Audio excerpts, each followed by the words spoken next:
ചക്കപ്പഴം കഴിച്ചതിന് ശേഷം breathalyser test നടത്തിയാൽ, അതായത് മദ്യപിച്ചിട്ടുണ്ടോ എന്നറിയാൻ ഉള്ള ഊതിക്കൽ പരിശോധന നടത്തിയാൽ നിങ്ങൾ മദ്യപിച്ചിട്ടുണ്ടോ എന്ന് തെറ്റായ ഒരു വിവരം ആ മെഷീൻ തരൂ? ചിലപ്പോൾ തന്നേക്കാം, സാധ്യതയുണ്ട്. ചക്കപ്പഴം മാത്രമല്ല, മറ്റു ചില പഴങ്ങൾക്കും ഈ ദോഷം. ഒരാൾ മദ്യപിച്ചിട്ടുണ്ടോ ഇല്ലയോ എന്ന് ബ്രത്ത് അനലൈസർ എങ്ങനെയാണ് പരിശോധിക്കുന്നത്? എങ്ങനെയാണ് തെറ്റായ വിവരം ഇതിൽ രേഖപ്പെടുത്തപ്പെടുന്നത്? ഇതാണ് നമ്മൾ ഇന്ന് സംസാരിക്കുന്നത്. നമസ്കാരം. ചെറുതല്ല കാര്യത്തിന്റെ മറ്റൊരു വീഡിയോയിലേക്ക് എല്ലാവർക്കും സ്വാഗതം.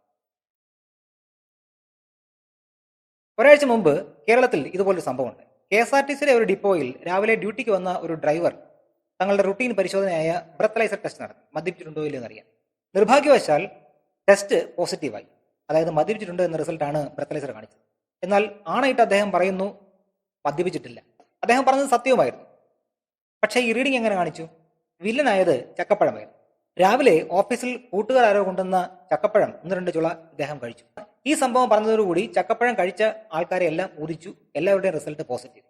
അതോടെ അധികാരികൾക്ക് മനസ്സിലായി ഇദ്ദേഹം പറഞ്ഞത് സത്യമാണ്, മറ്റു പ്രശ്നമൊന്നും ഉണ്ടായില്ല. പക്ഷെ നമ്മുടെ സംശയം അപ്പോഴും ബാക്കിയാണ്. ചക്കപ്പഴം തിന്നിട്ട് ഈ ബ്രത്തലൈസറിൽ ഊതിയാൽ നമ്മൾ മദ്യപിച്ചതിന് പിടിക്കപ്പെടും. ഇത് അറിയണമെങ്കിൽ ബ്രത്തലൈസറിന്റെ പ്രവർത്തന രീതി നമുക്കൊന്ന് പറയാം. ബ്രത്തലൈസർ അല്ലെങ്കിൽ ബ്രത്ത് അനലൈസർ ഒരാളുടെ രക്തത്തിലെ ആൽക്കഹോൾ നേരിട്ട് പരിശോധിക്കുകയല്ല, പകരം BAC അഥവാ ബ്ലഡ് ആൽക്കഹോൾ കോൺസെൻട്രേഷൻ അളക്കുകയാണ് ചെയ്യുന്നത്. അതിന് ഈ മെഷീൻ ഉപയോഗിക്കുന്നതാകട്ടെ അയാളുടെ ഉച്ഛ്വാസവായുവിന്റെ ഒരു സാമ്പിൾ. ഒരാൾ മദ്യപിച്ച് കഴിയുമ്പോൾ ദഹന വ്യവസ്ഥയിലൂടെ അയാളുടെ രക്തത്തിൽ കലരുന്ന ആൽക്കഹോൾ ശരീരത്തിന്റെ എല്ലാ ഭാഗത്തും എത്തും, ശ്വാസകോശം ഉൾപ്പെടെ അഥവാ ലങ്സ് ഉൾപ്പെടെ. ശ്വാസകോശത്തിൽ എത്തുന്ന ആൽക്കഹോൾ ശ്വാസകോശത്തിലെ ചെറിയ അറകളായ ആൽവിയോളൈ വഴി ഇവാപറേറ്റ് ചെയ്യും. ഇങ്ങനെ ഇവാപറേറ്റ് ആവുന്ന ആൽക്കഹോൾ ഉച്ഛ്വാസവായുവിലൂടെ പുറത്തേക്ക് പോവുകയും ചെയ്യും. ഈ ഉച്ഛ്വാസവായുവാണ് ബ്രത്തലൈസർ സാമ്പിളായിട്ട് സ്വീകരിക്കുന്നത്. 3 തരത്തിൽ പ്രവർത്തിക്കുന്ന അഥവാ 3 തരം പ്രവർത്തന തത്വമുള്ള ബ്രത്ത് അനലൈസറാണ് ഉള്ളത്. ഇവയുടെ ഓരോന്നിന്റെയും പ്രവർത്തന രീതി എന്താണെന്ന് വിശദമായിട്ട് നോക്കാം. ഇതിൽ ഒന്നാമതാണ് കെമിക്കൽ റിയാക്ഷൻ അഥവാ ഫ്യൂവൽ സെൽ സെൻസറുള്ള ബ്രത്ത് അനലൈസർ. ഈ ഉപകരണത്തിന്റെ ഏറ്റവും പ്രധാനപ്പെട്ട ഭാഗം പ്ലാറ്റിനം ഇലക്ട്രോഡ് അടങ്ങിയ ഒരു ഫ്യൂവൽ സെല്ലാണ്. ഒരാൾ ഈ ഉപകരണത്തിലേക്ക് ഊതുമ്പോൾ അയാളുടെ ഉച്ഛ്വാസവായു ഈ ചേംബറിലെ ഫ്യൂവൽ സെല്ലിന് മുകളിലൂടെയാണ് കടന്നു പോകുന്നത്. അയാൾ മദ്യപിച്ചിട്ടുണ്ടോ എങ്കിൽ അയാളുടെ ഉച്ഛ്വാസവായുവിൽ അടങ്ങിയിരിക്കുന്ന ആൽക്കഹോൾ പ്ലാറ്റിനവുമായി ചേർന്ന് പ്രതിപ്രവർത്തിക്കുകയും ഓക്സിഡൈസ് ആവുകയും ഇലക്ട്രിസിറ്റി ഉൽപ്പാദിപ്പിക്കുകയും ചെയ്യും. ഈ ഇലക്ട്രിസിറ്റിയാണ് മെഷീന്റെ ഉള്ളിലെ സെൻസറുകൾ പിടിച്ചെടുക്കുന്നതും മദ്യപിച്ചിട്ടുണ്ടോ എന്ന് കാണിക്കുകയും ചെയ്യും. എത്രമാത്രം വലിയ അളവിൽ ഇലക്ട്രിസിറ്റി ഉൽപ്പാദിപ്പിക്കപ്പെടുന്നോ അത്രമാത്രം കൂടിയ അളവിൽ മദ്യം ഇയാളുടെ ഉച്ഛ്വാസവായുവിൽ ഉണ്ട് എന്ന് മനസ്സിലാക്കാം. സാധാരണഗതിയിൽ പോലീസുകാരുടെയിലും മറ്റും നമ്മൾ കാണുന്നത്, അതായത് വഴി സൈഡിൽ നിന്ന് നമ്മളെ ഊതിക്കുന്ന മെഷീൻ ഇത്തരം പ്രവർത്തന രീതി ഉള്ളതാണ്. പിഴവില്ലാത്തതും വിശ്വസിക്കാവുന്നതുമായ റിസൾട്ട് തരുന്നതാണ് ഇത്തരം മെഷീനുകൾ. രണ്ടാമത്തെ തരം മെഷീനുകൾ ഇൻഫ്രാറെഡ് സ്പെക്ട്രോസ്കോപ്പി ഉപയോഗിച്ച് പ്രവർത്തിക്കുന്നവയാണ്, അഥവാ IR സ്പെക്ട്രോസ്കോപ്പി ഉപയോഗിക്കുന്നവയാണ്. ഈ മെഷീന്റെ പ്രധാന ഭാഗം എന്ന് പറയുന്നത് ഇൻഫ്രാറെഡ് ലൈറ്റ് പുറപ്പെടുവിക്കുന്ന ഒരു ചേംബറാണ്. ഈ ചേംബറിന്റെ ഒരു ഭാഗത്ത് ഇൻഫ്രാറെഡ് ലൈറ്റ് പുറപ്പെടുവിക്കുന്ന ഒരു സ്രോതസ്സും അതിന്റെ മറുഭാഗത്ത് ഇതിനെ പിടിച്ചെടുക്കുന്ന ഒരു സെൻസറും ഉണ്ടാവും. ആൽക്കഹോളിന് ഇൻഫ്രാറെഡ് ലൈറ്റുകളെ ആഗിരണം ചെയ്യാനുള്ള കഴിവ് ഉണ്ട്. ഈ ചേംബറിലേക്ക് ഒരാൾ ഊതുമ്പോൾ അയാളുടെ ഉച്ഛ്വാസവായുവിൽ ആൽക്കഹോൾ ഉണ്ട് എങ്കിൽ ആ ആൽക്കഹോൾ ഈ ചേംബറിലെ ഇൻഫ്രാറെഡ് ലൈറ്റിന്റെ അളവിൽ അല്പം കുറവ് വരും. എത്രമാത്രം അളവിൽ ഇൻഫ്രാറെഡ് ലൈറ്റ് ഇതിൽ കുറഞ്ഞു എന്നതാണ് എത്രമാത്രം മദ്യം ഈ ഉച്ഛ്വാസവായുവിൽ ഉണ്ട് എന്ന് കണക്കാക്കാനുള്ള ആധാരം. 3 തരം പ്രവർത്തന തത്വമുള്ള ബ്രത്ത് അനലൈസറുകളുടെ കൂട്ടത്തിൽ ഏറ്റവും അധികം ആക്യുറേറ്റ് ആയിട്ടുള്ളതും ഏറ്റവും അധികം വിശ്വസിക്കാവുന്നതുമായ ഒരു ഉപകരണമാണ് ഇൻഫ്രാറെഡ് സ്പെക്ട്രോസ്കോപ്പി ഉപയോഗിച്ച് പ്രവർത്തിക്കുന്ന ഇത്തരത്തിലുള്ള ബ്രത്ത് അനലൈസറുകൾ. അതുകൊണ്ട് തന്നെ നിയമപരമായ ആവശ്യങ്ങൾക്കും ഫോറൻസിക് ടെസ്റ്റുകൾക്കുമെല്ലാം ഇത്തരം ഉപകരണമാണ് ഉപയോഗിക്കുന്നത്. പോലീസ് സ്റ്റേഷനുകളിൽ ഒരു എവിഡൻഷ്യൽ ബ്രത്ത് അനലൈസറായിട്ട് ഉപയോഗിക്കുന്നതും ഇത്തരം ഉപകരണങ്ങളാണ്. മൂന്നാമത്തേതാണ് സെമി കണ്ടക്ടർ സെൻസർ ഉപയോഗിച്ച് പ്രവർത്തിക്കുന്ന ബ്രത്ത് അനലൈസറുകൾ. ഈ ഉപകരണത്തിന്റെ പ്രധാന ഭാഗം എന്ന് പറയുന്നത് സെമി കണ്ടക്ടർ സെൻസർ അടങ്ങിയിരിക്കുന്ന ഒരു ഭാഗമാണ്. ഇതിലേക്കാണ് ഒരാൾ ഊതുന്നത്. സെമി കണ്ടക്ടറിൽ വരുന്ന അല്ലെങ്കിൽ സെമി കണ്ടക്ടറിൽ ഉണ്ടാക്കുന്ന ഇലക്ട്രിക് റെസിസ്റ്റൻസിന്റെ മാറ്റമാണ് ഇവിടെ രേഖപ്പെടുത്തപ്പെടുന്നത്. ഒരാൾ ഈ ചേംബറിലേക്ക് അല്ലെങ്കിൽ ഈ മെഷീനിലേക്ക് ഊതുമ്പോൾ അയാളുടെ ഉച്ഛ്വാസവായുവിൽ ആൽക്കഹോൾ കണ്ടന്റ് ഉണ്ട് എങ്കിൽ ആൽക്കഹോൾ ഈ സെമി കണ്ടക്ടറിന്റെ ഇലക്ട്രിക്കൽ റെസിസ്റ്റൻസിനെ ബാധിക്കും. എത്രമാത്രം അളവിൽ ഇലക്ട്രിക്കൽ റെസിസ്റ്റൻസ് മാറുന്നുണ്ടോ അത്രമാത്രം അളവിൽ ആൽക്കഹോൾ ഇയാളുടെ ഉച്ഛ്വാസവായുവിൽ അടങ്ങിയിട്ടുണ്ട് എന്ന് കണക്കാക്കപ്പെടും. താരതമ്യേന വിലക്കുറവുള്ളതാണ് ഇത്തരം ബ്രത്ത് അനലൈസറുകൾ. ഇത്തരം ബ്രത്ത് അനലൈസറിന്റെ ഒരു തകരാറ് അല്ലെങ്കിൽ കുഴപ്പം, ഒരു ന്യൂനത എന്താണെന്ന് ചോദിച്ചാൽ, സെമി കണ്ടക്ടറിന്റെ റെസിസ്റ്റൻസ് ആൽക്കഹോൾ കൊണ്ട് മാത്രമല്ല, ചിലപ്പോൾ ടെമ്പറേച്ചർ, ഹ്യൂമിഡിറ്റി, മറ്റെന്തെങ്കിലും കെമിക്കലുകൾ ഇവയിലെല്ലാം ബാധിക്കപ്പെടാം. അതുകൊണ്ട് തന്നെ ഇവ ഉപയോഗിച്ച് നടത്തുന്ന ഒരു ബ്രത്ത് അനലൈസറിന്റെ റിസൾട്ട് അത്രമാത്രം ആശ്രയിക്കാറില്ല എന്നുള്ളതാണ് സത്യം. ഇനി ഈ 3 തരത്തിലുള്ള പരിശോധനയാണെങ്കിലും ഇവയൊന്നും ബ്ലഡിലുള്ള ആൽക്കഹോളിന്റെ അളവ് നേരിട്ട് അളക്കുകയല്ല. പകരം BAC അഥവാ ബ്ലഡ് ആൽക്കഹോൾ കോൺസെൻട്രേഷൻ എന്ന ഒരു റേഷ്യോ ആണ് ഉപയോഗിക്കുന്നത്. ഇതിനെ വിളിക്കുന്നത് പാർട്ടീഷൻ റേഷ്യോ എന്ന്.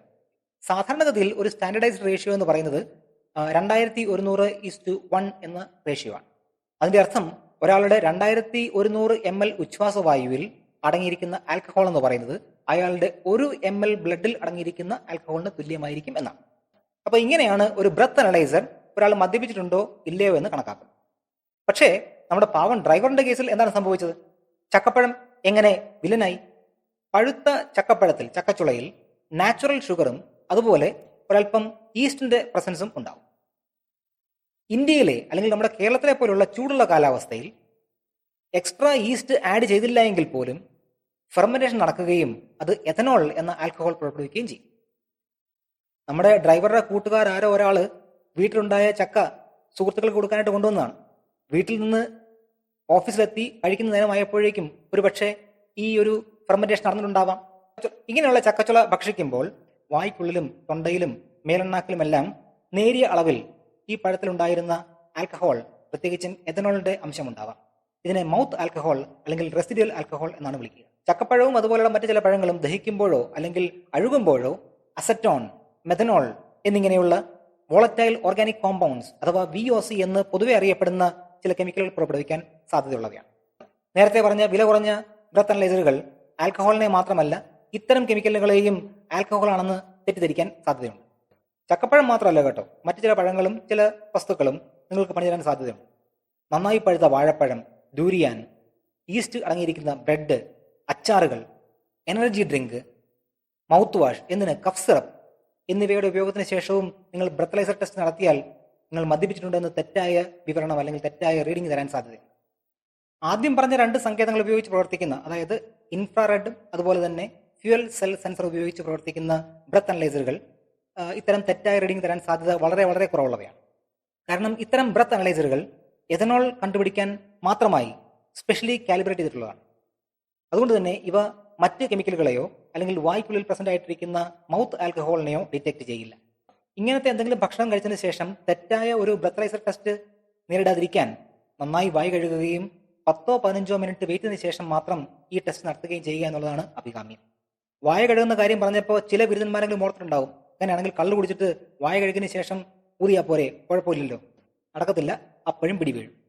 കാരണം വായ കഴുകുമ്പോൾ നിങ്ങളുടെ വായ്ക്കുള്ളിൽ പറ്റിപ്പിടിച്ചിരിക്കുന്ന റെസിഡ്യുവൽ ആൽക്കഹോൾ അല്ലെങ്കിൽ മൗത്ത് ആൽക്കഹോൾ മാത്രമേ പോകുന്നുള്ളൂ.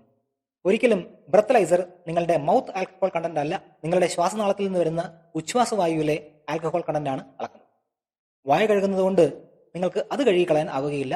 വായ്ക്കുള്ളിൽ പറ്റിപ്പിടിച്ചിരിക്കുന്ന ആൽക്കഹോൾ മാത്രമേ കളയാൻ സാധിക്കുകയുള്ളൂ. മദ്യപിച്ചതിന് ശേഷം വായ കഴുകുന്നതോ അല്ലെങ്കിൽ എന്തെങ്കിലും ചവയ്ക്കുന്നതോ കൊണ്ട് നിങ്ങൾ പിടിക്കപ്പെടാനുള്ള സാധ്യത കുറവാണെങ്കിലും അത് വളരെ കുറച്ചു നേരത്തേക്ക് മാത്രമേ ഉള്ളൂ. മദ്യപിച്ചിട്ട് വണ്ടി ഓടിച്ചാൽ നിങ്ങൾ നിങ്ങളുടെ മാത്രമല്ല റോഡേ പോകുന്ന പാവപ്പെട്ടവന്റെയും ഒന്നും അറിയാത്തവന്റെയും ജീവിതവും കൂടെ വെച്ച് കളിക്കുകയാണെന്ന് ഓർക്കും. ഏറ്റവും നല്ലത് മദ്യപിക്കാതിരിക്കുക, ആരോഗ്യത്തോടെ ഇരിക്കുക. മറ്റൊരു വിഷയവുമായി അടുത്ത വീഡിയോയിൽ നമുക്ക് വേണ്ടി